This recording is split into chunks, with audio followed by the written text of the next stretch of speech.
Okay. Yeah. So thank you very much, GN, Ricardo. Um, we would see basically that local content. I'll start with this map in itself. This is a map that really shows how Total is more or less versatile to tell us about the fact that local content is a business reality in our projects, both abroad and probably at home. We call Suriname our home because it's where we are now, and we could say probably more or less we are like half Surinamese at the moment. So we thank you first of all for welcoming us since we arrived, and we're really grateful to that. And I'm using this opportunity to say that we are parts and parcel of you, and we're hoping that it's going to be a very fruitful journey for everyone.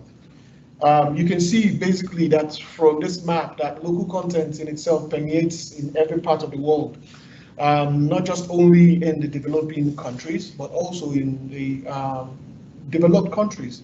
What it means is that wherever you have resources, there is that tendency to always have the want to develop your resources, and at the same time benefit from the things that are going to come out from these resources. You can see basically Suriname, it's one of the new babies on board. The rest of those that are on the map are those that have actually been there in the business for a while. You can see Nigeria, you can see Angola, you can see Algeria, you can see the UK, the United Kingdom, you can see Norway, you can see Canada. These are countries that also considered as developed, but yet they still consider local content as part of the business reality in the day-to-day operations. I will not bore you, and I'll move to the next slide that really talks about what is local content. So we'll try to define what local content is, which we say that it's a local resources used and developed in our projects and operations along our value chain. So that means that no matter how we look at it, we would always need the local resources that would be used and at the same time be developed. So we're not just only going to come to a country and just look at the resources that exist, but we intend to also develop. So those are the two key platforms. You look at the mobilization of these resources, which is trying to use the goods and services that already exist, use the outlet of employment of the local labor, those that have not been trained, and those that will be trained as a result of local content. Also, you talk about the development of the resources. This is by building the capabilities. One thing I have learned and being a benefactor of local content as it were from my own country is that local content also helps you to build your own infrastructures, build your own capabilities. And I think with Suriname, it's going to be a real gradual process, being that it's at the beginning of the entire value chain, as it were, for local content process. So, as I said earlier, the target for us in terms of developing resources will be to develop the SMEs that actually exist today. And this is going to be through trainings, through partnerships, through technology transfer. We'll be learning more of this when we talk about the strategies. It also has to also be involved in development of local manpower, recruitment, training of the people that are going to be able to work with us, probably to develop the technical capabilities. You've seen that Ricardo presented a lot about technical aspects of what we do. And this requires that people need to be trained, people need to be brought up to speed to the latest technology. So that is going to be what we would be trying to contribute through local content. And of course, ultimately, the contribution to the local economy, because I mean, that's why most of us are here today, or most of you are here today, to ensure to see how this would benefit Suriname on the long run. You can see even when you do have this local content, you would also consider the fact that you need to have to develop what kind of strategy that you would need to have. Strategies are built over time, and it's not just going to be it's not going to be a one shot. The other aspect is the fact that when you're having a strategy, you need to now develop plans, usually coming in terms of a year or 2 or 3, to be able to have a particular project that you're going to be working on. And the story for us at the end of the day here, the parting shot for us is that we will need to build a competitive local content that would create a sustainable value by minimizing the risk and optimizing local content impact.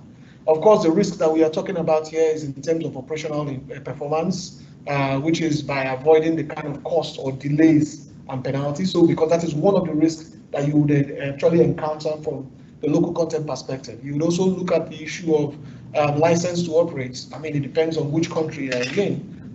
It would also tell you a little bit much about that. And from the local growth and employment, I mean, the expectations are usually high when it comes to local content. And I can see that in Suriname, and I can see that the enthusiasm from everyone is very, very much valid.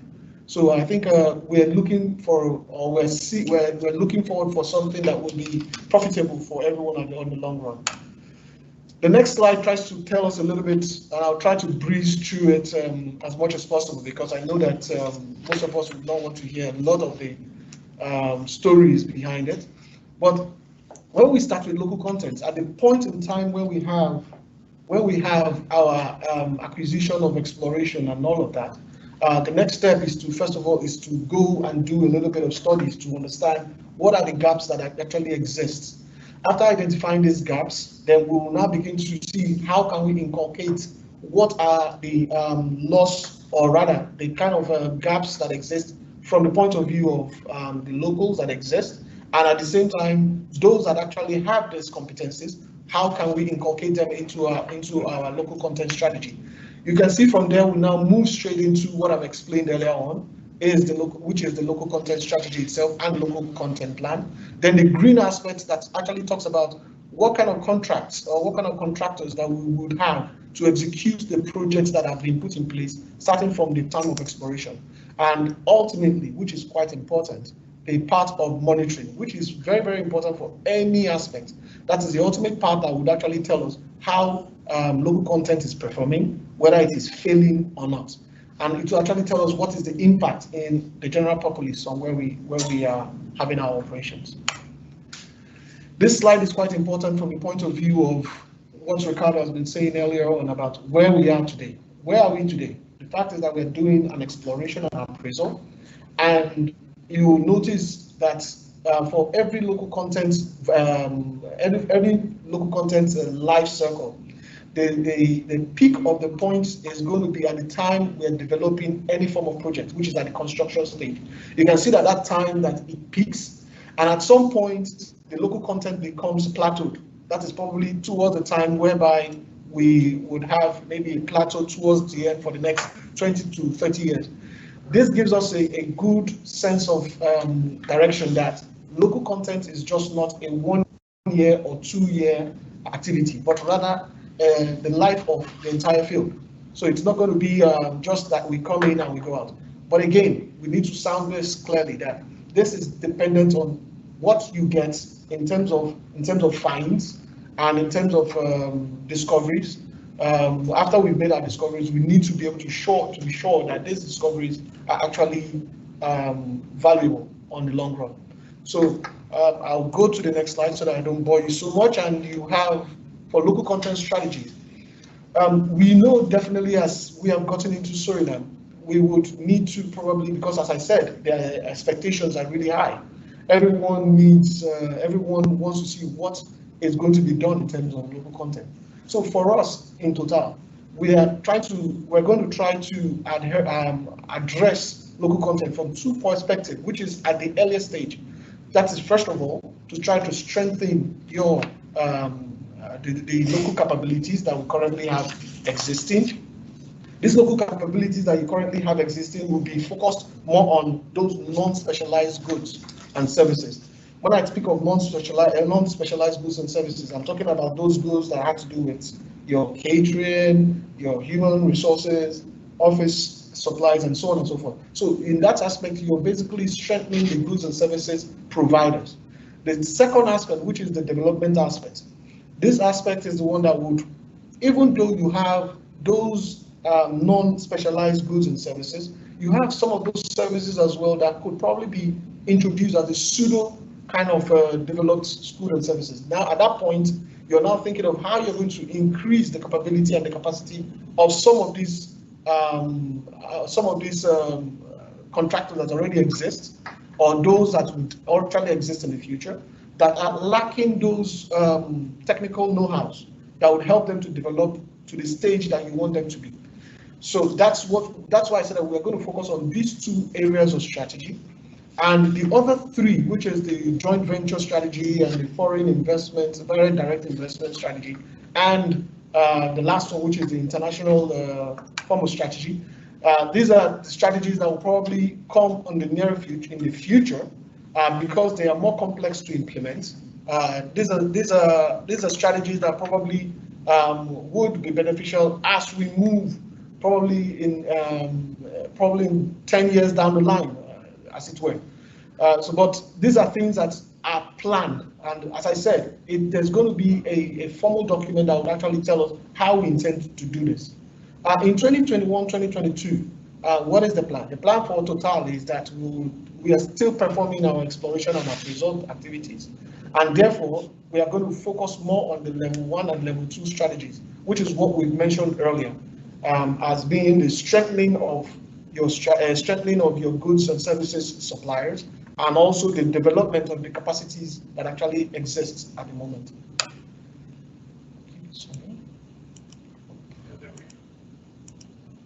Okay, so I've been speaking about this, and as I said earlier, for me, as someone that has been a beneficiary of local content, there have been lessons learned from my own country, like in Nigeria, as it were. What are those lessons that have been learned? One lesson that we have learned so far is that local content, it's about capacity building. You need to focus on how you can build the capacity within your country. Because if you only think about the short-term opportunities, it will only kill the long-term process of you gaining what you're going to have in the future. So I think that is the main message about this. So that local content is not, and also we need to also realize that local content is not a comparable factor. It differs from one country to the other. I mean, one country can have what they would define as local content, and another would have what it defines as local content. But of course, ultimately, the fact is that it will have to help actually develop the country in question. So I think that is what is the focus aspect here now. The second thing is that it takes years to strengthen local suppliers and workforce. I can tell you, for a typical example, in Nigeria, it took them almost about 40 years to get to a 44% utilization factor, which you would say it's very long. But again, I mean, it depends on how you're able to facilitate the necessary policies that you need to put in place to be able to get to where you want to get to. And you should know as well that it's not just about one project. You need to have successive projects. So even as we are building on the Block 58, there need to be successful projects for you to be able to build the necessary capacity to get to that point that you will be able to say, yes, you have a success story. So I'm giving you this as a form of testimony from my own understanding and from my own experience from local content point of view. The second lesson, which sometimes is usually a very bitter pill to swallow, is the aspect of local content initiative that could actually fail. What are the things that could make it fail? Maybe you could have absence of country explicit strategy. So that means that in a country that does not actually define the kind of policy that they should, how they would actually have to address all local content aspects. That is one way of it. It's just like when you say you plan to fail. I mean, when you don't plan, you're already planning to fail. So there's that particular saying, and that is what this first aspect is talking about. The second aspect is the lack of transparency. We need to be very open. You need to be able to show that the SMEs can actually be carried along in the process of local content. So not just only leaving them out or trying to kind of do a form of nepotism, but trying to ensure that this, the SMEs, the smaller businesses, are carried along in the process of local content. And also, we need to have a very much coordinated capacity building. So that means I spoke about you planning ahead. If you plan in terms of ensuring that whatever you're doing in terms of local content, that your capacity in itself, the capacity of the country needs to be built. Suriname, from what I understand, is about people made of 600,000 people. That means that among the 600,000 people, there will be people that probably need, that their capacity need to be built up to the standard that they need to participate in this industry. So, and for you to be able to do this, you need to be able to train them, you need to be able to send them to the schools that would actually give them what would be beneficial to them. In another part, you talk about the unrealistic targets. This is a very dangerous aspect of local content, because sometimes when you come into a country and you hear about the fact that there's going to start mining oil and gas, the first thing that comes to your mind is that, oh, we're going to make a lot of money. Always have at the back of your mind that this takes time, this has to be built up. So that means that you need to plan and build up your local content, not just having a target or something that is going to be very unrealistic. So you need to have very realistic targets and plan it ahead of time. Monitoring, which is very important from the aspect of government. Even though you're going to monitor, ensure that it is not too much. That means that you're over monitoring, or where monitoring does not exist at all. So that means that you must be able to create a balance within both sides. Another thing we look at again is poor infrastructure. We arrived here and we realized that there's need for dredging of your dredging of the waterways. That is a very important aspect that we need to focus on. That is actually an aspect that would actually drive the local content process. You might say why? Because without having those vessels coming in and out, it will be really very, very difficult for you to be able to do the things that you want to do from the local content point of view. So these are things, or school of thought, or things that the government needs to begin to think as we execute local content. I would like to probably have this last few slides that would actually tell us what Total has been able to achieve over the years. Total has won so many awards from rating agencies as it relates to local content. You can see the grades, the CDP, which is the climate change and water security, has a grade A. It was scored as the best of the O&G companies, that is the oil and gas companies. You also have that it was ranked third amongst its peers in the MSI. I think I can't remember what the full meaning for MSI is. But of course, you can see from this, if I just may say that from the Sustainable Development Goals, that Total has been able to achieve a lot of this. Even from the fact that it actually remains a leader in the oil and gas industry amongst its peers when it comes to sustainable development. Ricardo mentioned earlier that we're more like nomadics. What I mean is nomadics, I'm talking about the French company is more like a nomadic. We go from country to country, developing, because we know that the local content aspect of every country is very important. That is why we try to make more efforts to actually develop that. And that's what's going to bring me to my next slide, which is talking about, sorry about that, which is going to be the slide that I'm going to use to conclude. The aspect of the fact that, first of all, we need to build trust. Sorry about the spelling there. It's meant to be TRUST, but it's about having strategic trust, meaning that you need to be able to trust us in terms of what our intentions are towards local content development in Suriname. Because the fact is, whether we like it or not, we are here to stay. We are here to stay. You can see that from this picture that basically I tried to portray the picture that shows the impact of local content. The first one talks about where you have some structures that have been built. Some of the structures, this particularly one of our fields called Often Phase 2. It was a structure that was built through local content. The other aspect, this is one of the yards that have actually also been constructed in Nigeria. Was also developed through local content. And the last picture gives you a picture of Egina. Egina is one of those projects that we just concluded also in Nigeria. Some of the modules were also built through local content. These are things that have actually taken years to get to. So that's why I talk about the fact that it's going to be a long-term ambition. It's not just going to be a one-shot thing. But as I said, we still have to start from somewhere to be able to arrive to where we want to get to. Total is here for progress with Surinamese people, and we need to do it together. I think that's the last shot of my presentation. Thank you, Ike. And your Nigerian background, you could show us one examples. I really like those photos on the last slide. Shows the construction of the suction anchors, the bridges for the platforms, all those things you see on the right are actually built in Nigeria. I don't know if 100% of the vessels. No, not the vessel, not the FPSO. The modules of the FPSO. But this Egina project, in fact, it was Deepwater project number 5 or 6 in Nigeria. It was number 6. But I'm sure it didn't start at this level. No. It started much earlier, but it started and it continued.